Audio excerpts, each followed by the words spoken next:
Good morning, everybody. I hope everybody's having a good Monday morning. This is Wellness Mondays with the Edmonton Northeast Hub or the C5 Hub. Today I'm going to go over tips and tricks that I've been researching how to help with tensions during isolation time, whether it be with your family or anybody else who's in the household with you.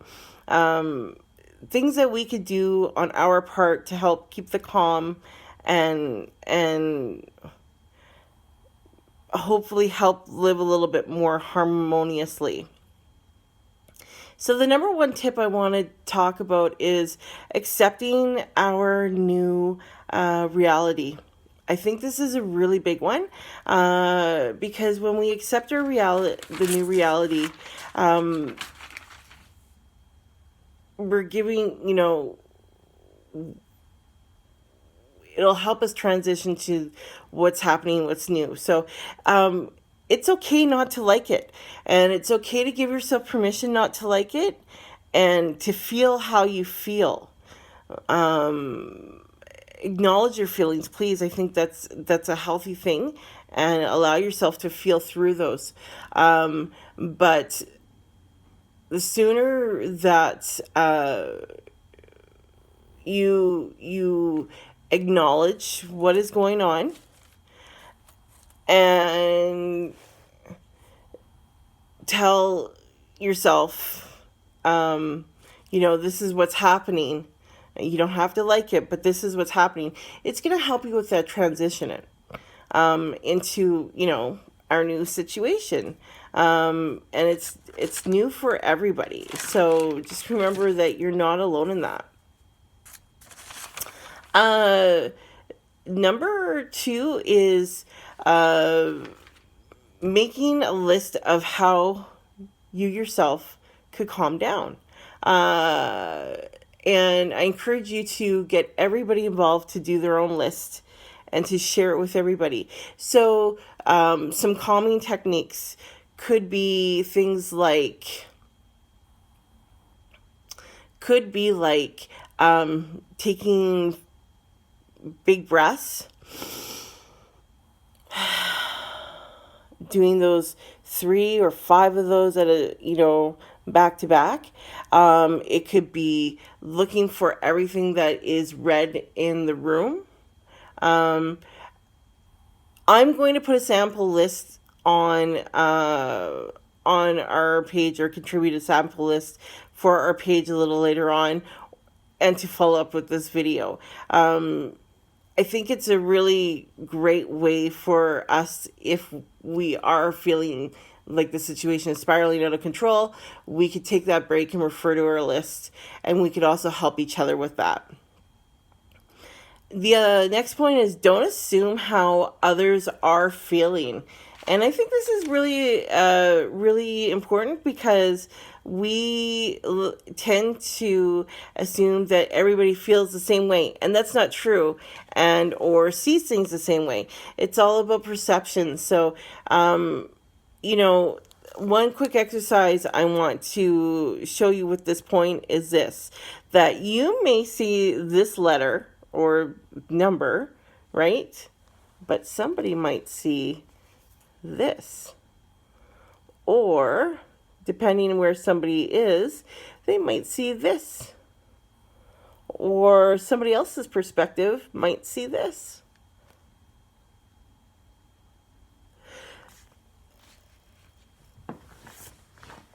And so people may be reacting to situations or something we say or do in different ways because of their perception.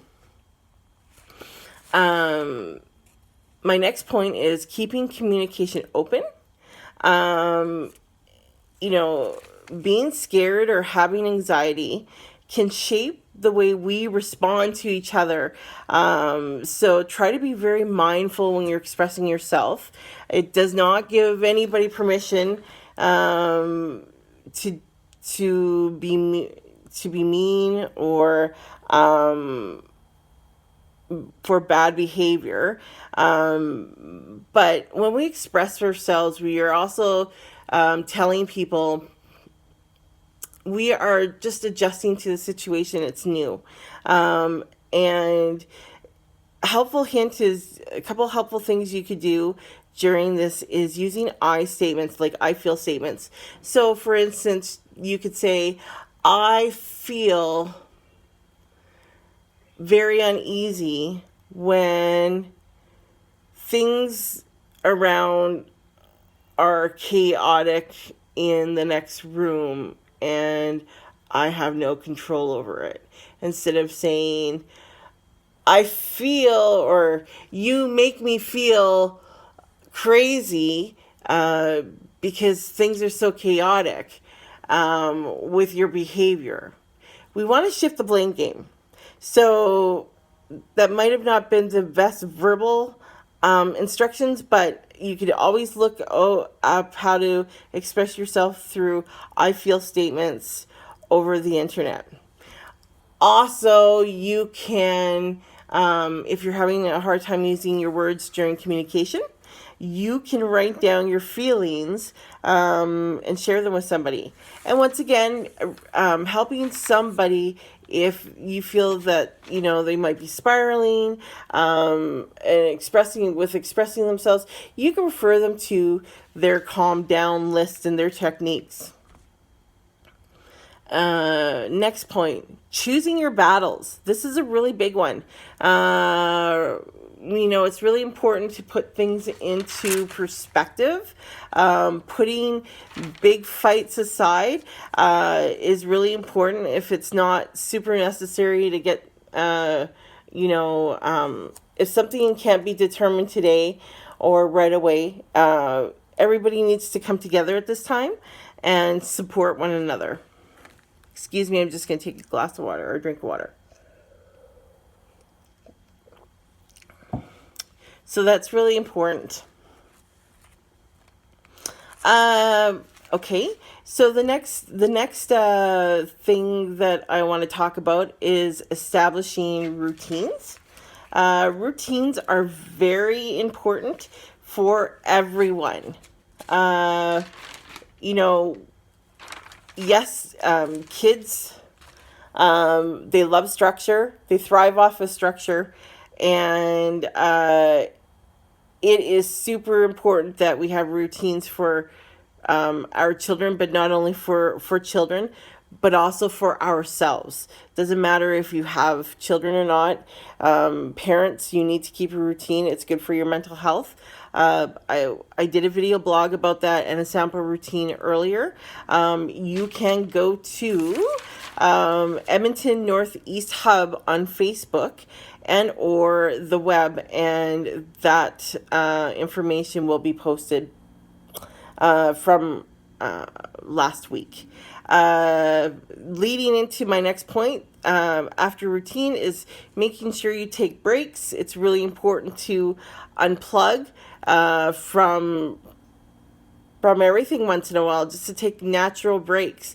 Taking break from news, taking break from social media, from work, even if everybody's doing activities around the house. It's really important. It helps you reset and also not tire out. My next point is setting goals and expectations. And this is a really good one for everyone in the house to gather together and discuss what is expected and what needs to be done from all points of views. Going over house rules, some of them are going to stay the same, some of them are going to change. We are in a new time of our lives, and there might be limitations on what we can do for going outside. And we need to set those boundaries and make it healthy for everybody to understand. Please, I invite you to get everybody involved, whether you're on your own with roommates, whether families, absolutely get the children involved. The more children are involved, the more they are invested. Uh, this is a really cool one too. I really like this when I read this, is designating space around the house for purpose. So even if you live in a one bedroom apartment, if there is a space for each person, so people respect those boundaries. Also, if there's a space for people to go for privacy, because their time out, quiet time, and privacy time is important. But having that designated space around the house, place to eat, a place to work, it helps build the structure as well. And also create safe places for people to go if they need to do things on their own, and have some quiet time, or a reflective space. And the last point is just breathe. There are some breathing apps out there that just show you how to just breathe. Just take everything in, and it helps you be still and calm. And just take a moment. And there's apps out there. There's things you could look at on the internet. There's YouTube. Just take those moments and breathe. And the last question I want to leave, or thing that I want to leave with you today, is, something while we are getting used to our new situations, is, I'm going to ask you to share if you want. But what can you do to bring light into your situation right now? Have a ponder about that. Because sometimes we're so busy dealing with stuff, and we're so busy reacting, we don't think about sometimes what we can bring to a situation where we don't have to be so reactive, and that might automatically help. So please keep in touch, and I will post a calming technique list as well. And everybody stay well, wash your hands, and until next time.